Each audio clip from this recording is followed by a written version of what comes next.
was just disillusioned. We didn't know what to think and didn't know the scope and impact that it had. And what was going to happen next? Was there going to be a bomb in the subway? Everyone was terrified to go to go anywhere.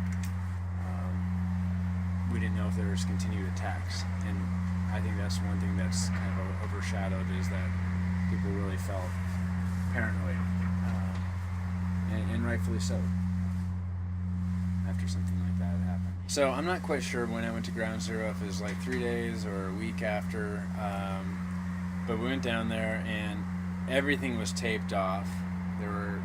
People had put up pictures of everyone that was missing, flowers and roses everywhere. You couldn't get closer than Canal Street to it, which is probably 10 blocks away. But of course at night, I was young, in my early 20s, and I went to go investigate. So at night we got in closer, and there's a couple interesting stories to see. You could see the buildings around that area where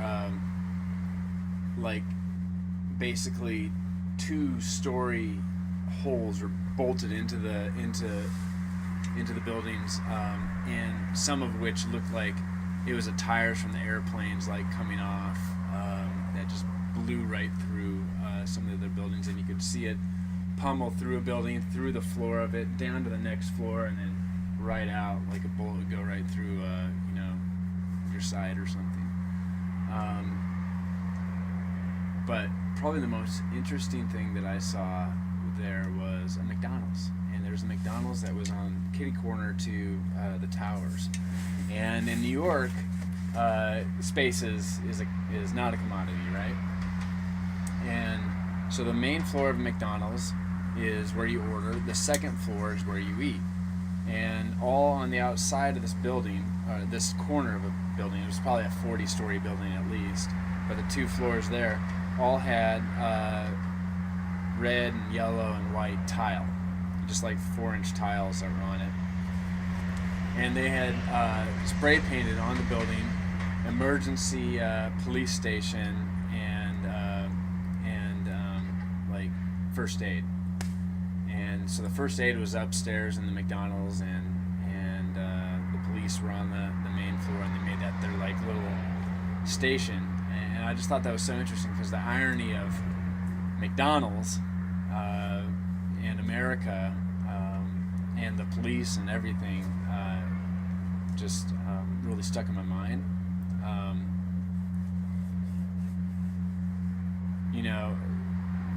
There was just all sorts of makeshift buildings and police and firefighter areas that were just made it was a complete war zone. So they're very crafty. It was interesting how all that worked. But I think that story, along with just seeing these huge buildings all around where the towers were, that the windows were just blasted out, holes gouged in them. And this was at night, so they had all these lights shining up at everything, and tractors down there moving stuff. It was definitely a sight to take in.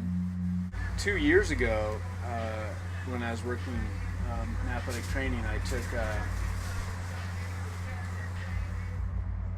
a market research trip out east. We went down to Florida, then and we worked with the Hurricanes there. We worked with Ohio State in Ohio, and went to the Football Hall of Fame, and then popped over to New York, and we got to work with the FDNY. And they picked us up at our hotel, took us, and we worked at the mayor's office to have this happen. Went down to Roosevelt Island.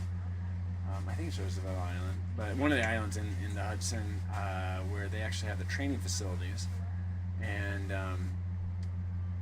the guys got us off the bus, and the minute that we got off there, they drug us into this burning building. It was one of their fake ones, but it still had 16,000 degree flames going across the ceiling, and we're sitting there in this smoked out thing, and they're talking to us about their job and the gear that they need and how they have altered the stuff that they have to fit. And being designers, we need to kind of understand that, right?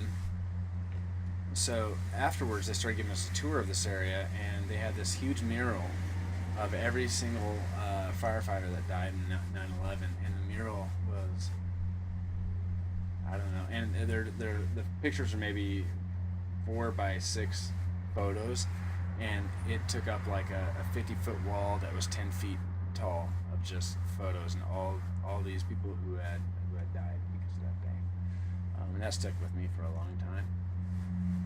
I would hate to see them build the towers again, because I mean, those two towers had their own zip code.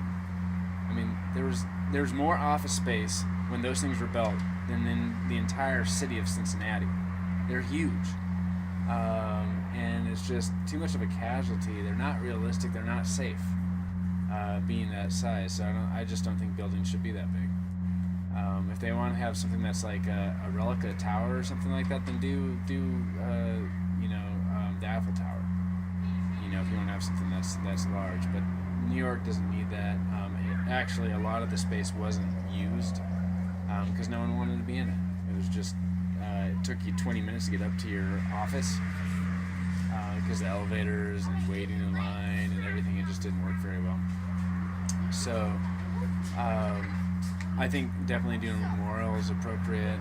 I think they always say like after 9/11 the nation's a different place. I totally agree with that. And you can see at the beginning of my story how naive I was. I had no idea that this is terrorism. It was the farthest thing from my mind. Even when I saw the second plane hit, I still wasn't connecting the dots. Maybe I'm just not that smart. I don't know. The media always has a spin on it, whether you're Fox News or CNN or whatever. They're going to have their perspective. So I guess I would have some advice, and the advice is that no place is safe. And what's interesting is my best man, who I was telling you about earlier, actually lived with me out there, and that's how we met. We worked for the same firm, and they hooked us up with a place to live.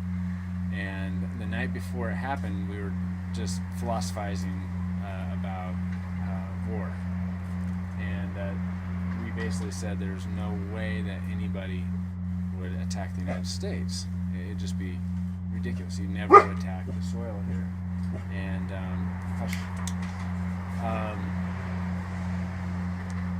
because you just have all these aircraft carriers, you have all these huge ships, and you have the Air Force. No one would ever think of it in a million years.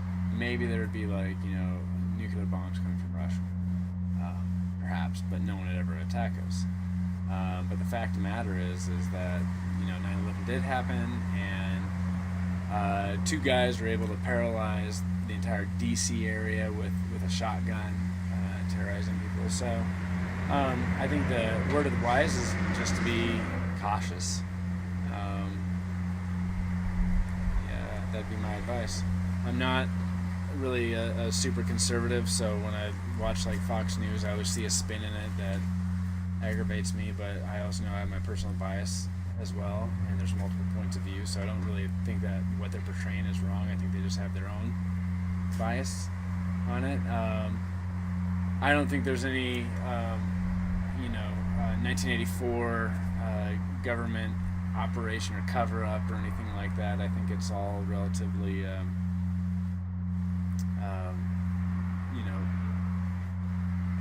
it is what it is. Like I just said, I'm not a conservative, but I was very proud of George Bush during that time. I didn't really like him later in his presidency, but during that time, I thought he actually really captured the nation and did a lot of the right things. You've got extremists that I remember seeing people on Broadway in the 50s. The street numbers in the 50s. I'm not that old. So I saw them with signs saying that, you Satanists, this is why it's happened, and it's all pop culture's fault, and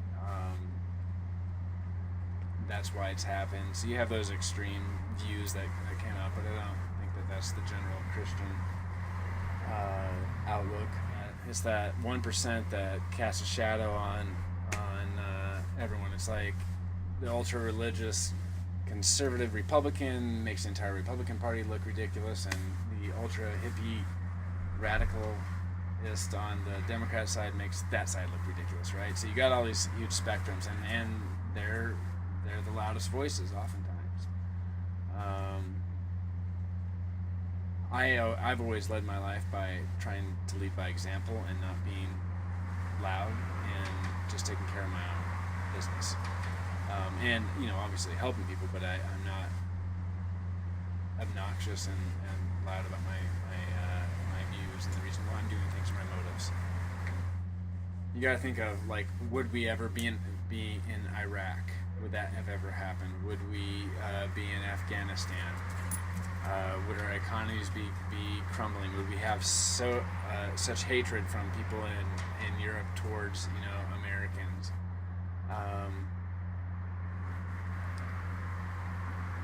Those are big topics. Had that never happened, the .com crash happened before 9/11, but the economy definitely crashed. Crashed harder and stayed there longer because of this. I think our laws and perspectives. I think racism towards Arabs. I think a lot of negative things happened because of it. It was a reason for me to come back home and not stay out there, and I'm happy that I did that and didn't get caught up into the New York scene, New York lifestyle. So I'm grateful for that. It's changed. I travel a lot. I travel the world probably 3 or 4 times a year, and I'm thankful for the security that is at all the airports for the most part. There's definitely moments where I felt like it brought the community back closer together. I think there's a lot of strong things that it help people realize.